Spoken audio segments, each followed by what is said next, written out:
today. We had originally planned this news conference, and we still are focusing on a diversion program that APD's been working on related to individuals and getting them resources rather than arresting them. However, there are certain actions that the City Council has made in going through the budget process, and Mayor Keller is going to focus on all of that. We also have City Attorney Lauren Keefe, who could talk about the funding and that particular program for diversion. Our CFO, Carla Martinez, is also available to answer questions related to the budget. Director of Public Safety, Raul Buhanda. We have Major Ryan Nelson, who's part of the program for APD, who's also here, and HHH Director Gilbert Ramirez, and ACS Director Jody Esquivel. And that's just to cover it. All of these questions that may come up related to the public safety portions of the budget that's being debated right now. And with that, Mayor Keller. Thanks, Gilbert. All right, well, we appreciate everyone coming today, and I think I just want to reiterate, we were in general excited to announce a very innovative program that is really threading the needle on both accountability and getting people the help they need and keeping our streets and our community safe. Unfortunately, last night, this idea was actually cut out of the budget. So that's why you have us here today talking about both this program and the budget, because now they are very much related. So the program in general is known as a diversion program. This is a not complicated idea other than it is in practice, but the concept is basically this. When we have low-level arrests or arrests for something specific, it sometimes can be like a teenager, so there's teen diversion and teen court. Sometimes it's for drugs, and then there's drug court and things like this. There's different diversion programs. Well, we worked really hard with the court system right here in town and also our DA's office to establish this idea to have a diversion program for challenges that we're having with folks who are coming doing trespass law violations, different things associated with low-level addiction and living on the street. And the idea is, of course, acknowledging that at the end of the day, we can't simply just cycle vulnerable individuals, through jail and back out on the street. Both of those are not the right answer. And we actually developed an alternative. And the idea is a diversion council, or a diversion program that we sent down, funded in our budget that we sent down to council. And the diversion program basically just works with the judges and our city attorney's office because they do a lot of these low-level filings, I think is the right word, or prosecutions. It's a little lower level than that. And they would basically say, hey, how about treatment? And then a court would suggest treatment instead of the court system, but also not letting folks just walk right out back onto the street. That's all it is. It's a diversion to treatment.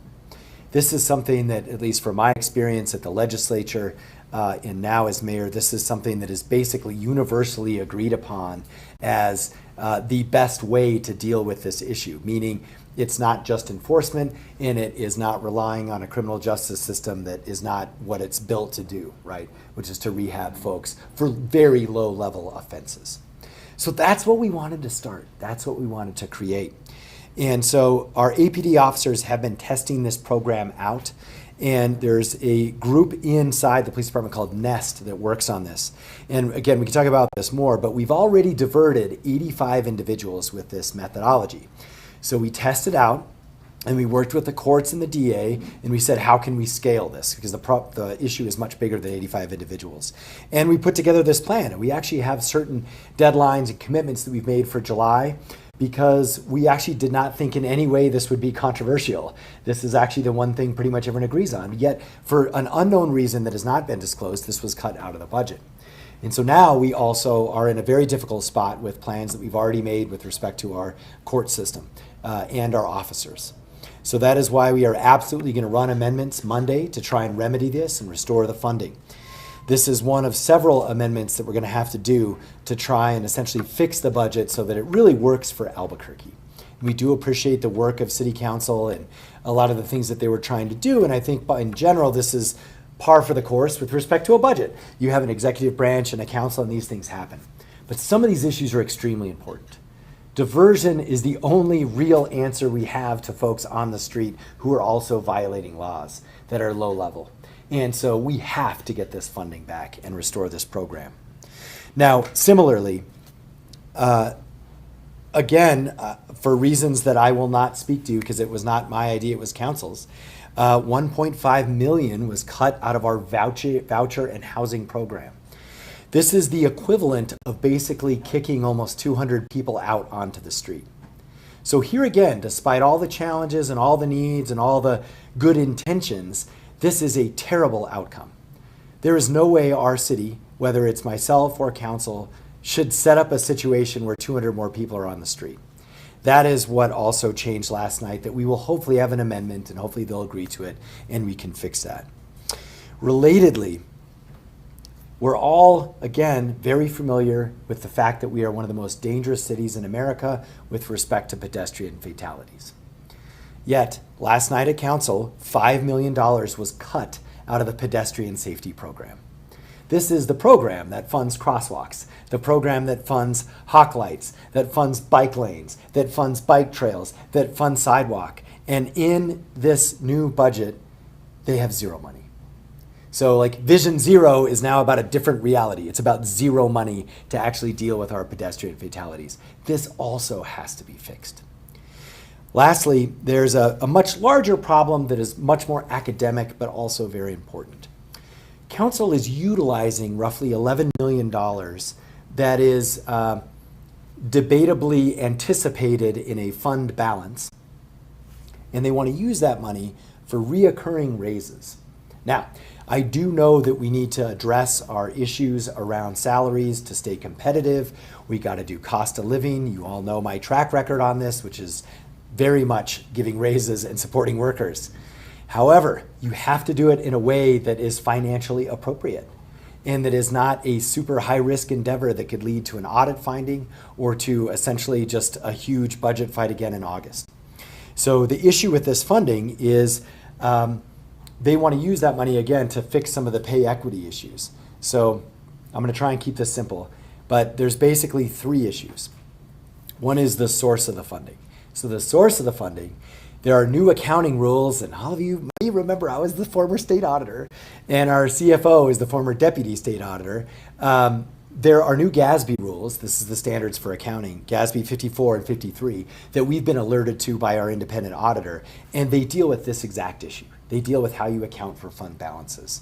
And so what council is proposing runs absolutely afoul to those new rules that are coming into effect. So that's the issue on the source side. On the use side, funding, as we know, has to go through a collective bargaining process because our city has a unionized workforce. So unfortunately, even if we all want to give raises just to the frontline workers, all that is actually permitted is a block of money to go towards, say, compensation. And then that process has to be negotiated through collective bargaining. And so this is a good example where the well-intentioned idea of giving folks raises, I support, but you have to do it in a way that's legal. And so this way undercuts the union's ability to do collective bargaining. So that's the second issue. And then the third issue has to do literally with pay equity. There is not enough money to give everyone equally a raise. So we would have to pick certain people who are at the same position who get a higher raise than others. And that is exactly why we had a giant pay equity lawsuit and settlement, I think 6 years ago.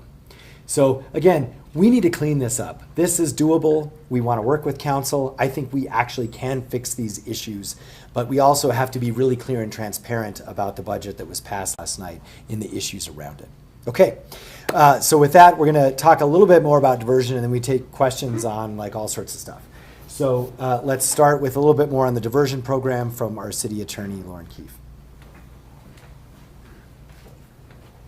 Thank you. Yeah, I think the mayor actually covered it really well. You know, what we're looking for is a way to end the cycling in and out of MDC that we have right now, or the cycling through citation after citation, with no impact, with people still ending up on the street at the end of this process. And so, you know, what we've been looking for and what I think other people in the city have been looking for is a way to get people to connect to resources.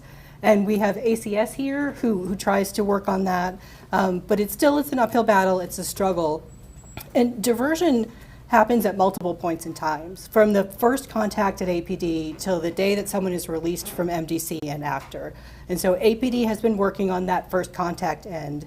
What my office has been talking to the DA's office, the public defender's office, and the courts about is what to do after someone gets a citation. And that's what we're going to be focusing on. And we're going to be focusing specifically on people who get cited for violations of city ordinances, as that's what we're focusing is on, a way for someone who's gotten a citation for a city ordinance. Can we connect them to services? Can we get them the right resources they need instead of just cycling them in and out of the criminal justice system? And so we're going to be continue to work with Metro Court and with the public defenders to set up this program in some way.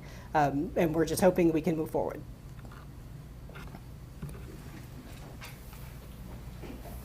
Thank you, Lauren. And with that, do we have any questions about the diversion program or any budget questions in general? Matt? So the treatment, like what treatment, like where is this happening? Like, is there a capacity you guys could tell us of like what, you know, what's available? Because obviously there's a lot of people out there cycling in and out. That's absolutely correct. And there are currently, for example, diversion programs that work out of district court. There's no current program that's focusing on Metro Court and on violations of city ordinances. But the Law Office of a Public Defender is going to be taking the lead on that. When we had our discussions with them, they felt it was important that they work with their clients and come up with the best resources for their clients. And so we're going to be continuing to work with them, but they're going to be taking the lead on identifying the best way to get people connected with resources and to reach those kind of agreements. Okay, so it hasn't been ironed out yet. Correct, and in part, we were waiting to see if we had the funding for this program. Yeah. And the 1.5 million in the vouchers is tied to the diversions? Is that my understanding, or is that a different pot of money? Hello, everyone. Gilbert Ramirez, Director of Health, Housing, Homelessness, to specifically address that question. This comes from our $8 million allocation of recurring funding for permanent supportive housing vouchers. But to address your specific question, how is it tied to public safety and or this diversion, understanding any cut from a program that already has individuals attached to that housing, they will get pushed into other systems. So that's either going to be pushed into the unhoused system, our first responder system, back to the streets of unhoused, right? So it's important to look at this as the continuum of programming. Individuals who are out there and we're trying to work with to receive through our programs through health, housing, and homelessness are very important because our ultimate goal is for stabilization. And so any cut to funding, which is specifically for vouchers where people are unhoused, will remove that resource for them and then place them back at jeopardy to be involved in other systems. There's a trickle effect that I don't think that was considered in regards to that. Okay, I'm sorry, thanks for my question. One more.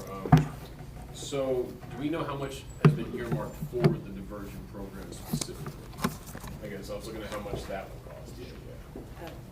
Yeah. The budget that was sent out on April 1st included $400,000 for diversion.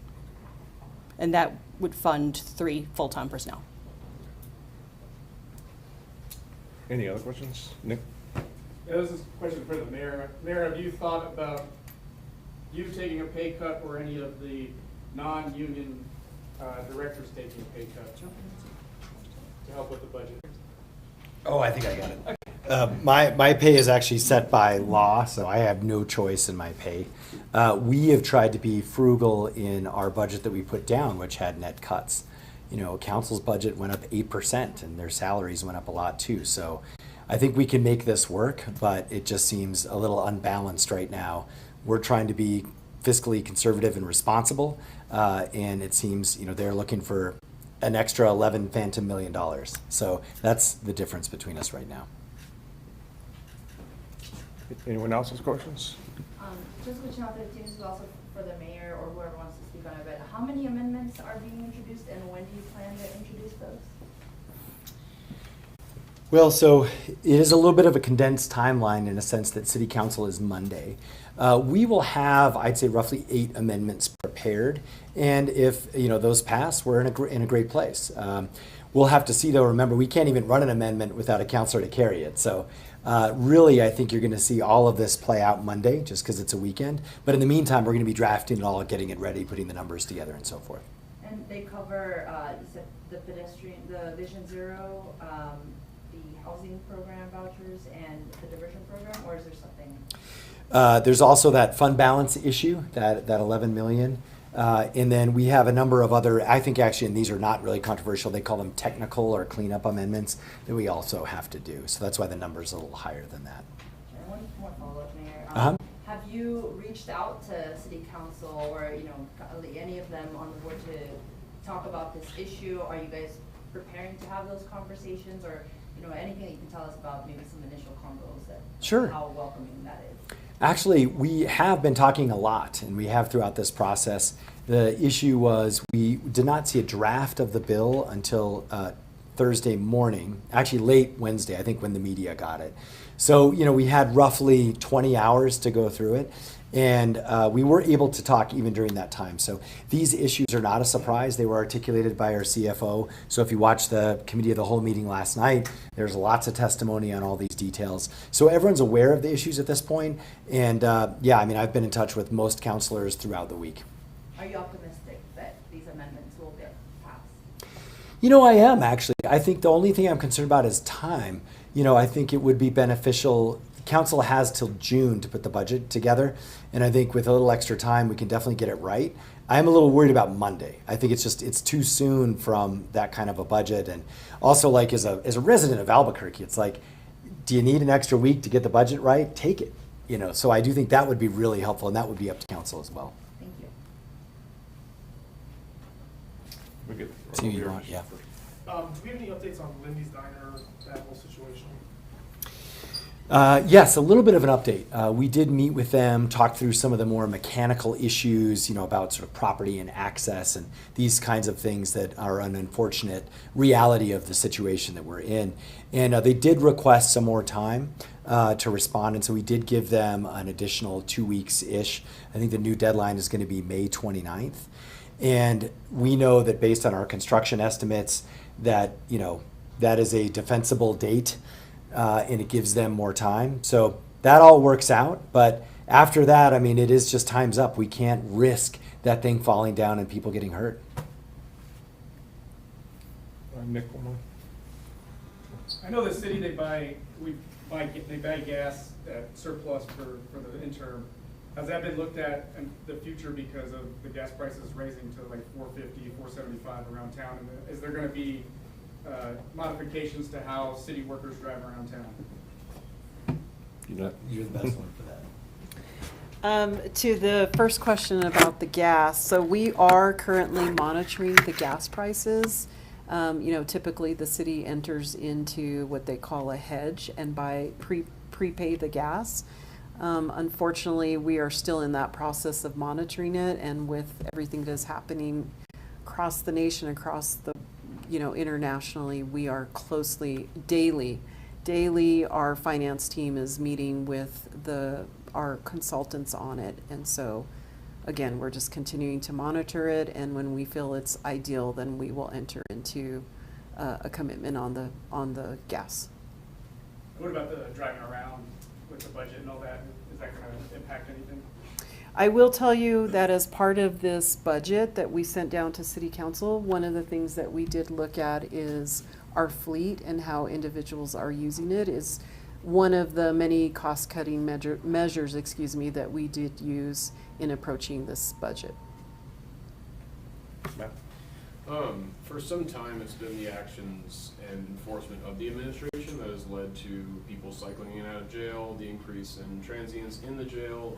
Do you plan to continue that enforcement the way it's been being done also with this diversion, or are you is it going to continue the way things have been? Like, will anything change about that aspect?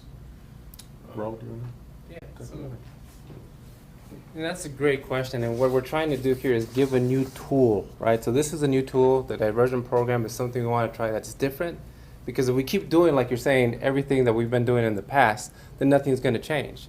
This is the way the city was looking, being forwardly, and need to provide some resources to non-violent offenders so that we can try to give them the services that they need, as opposed to just doing it the old way. And we've talked about this many times. We cannot just arrest everyone or arrest our way out of a problem. We have to provide different resources. So will you keep doing both, or you? Oh yeah, of course, right? We have to continue to do enforcement. We have to make sure we're getting rid of private criminal offenders that are off the streets, but at the same time providing the resources that we need for people. Any other questions? Go ahead. Yes. When we were talking about the budget, something that was kind of mentioned, just for more elaboration on the legalities of moving budget or reallocating budget to like raises and stuff like that. If anyone wants to touch on that, is it like, what do you mean by that, if you don't mind expanding? Sure. So if you think about when we budget, there's always this distinction between reoccurring funds. So those are funds we have every year from tax revenue. So they're predictable. And you want to match reoccurring funds with reoccurring expenses. So it's like we get taxes in and then we pay salaries. What council wants to do is use a pot of non-reoccurring money. So it's just one-time money left over in an account, and then give people raises for the rest of time. That's the issue. And in general, that's just not good budgeting. And so that's really, like, fundamentally, that's what is at play. But there's a lot of other subsequent questions about like what's actually in that singular pot and that kind of thing. So that's why we really, we're trying to be very responsible with our budget. That is not a responsible way to budget. That's a bet on the future that we should not make. Okay, thank you, everybody. Appreciate you coming on a Friday. Yeah. Some like more specific stuff about the diversion. Should I send those to you?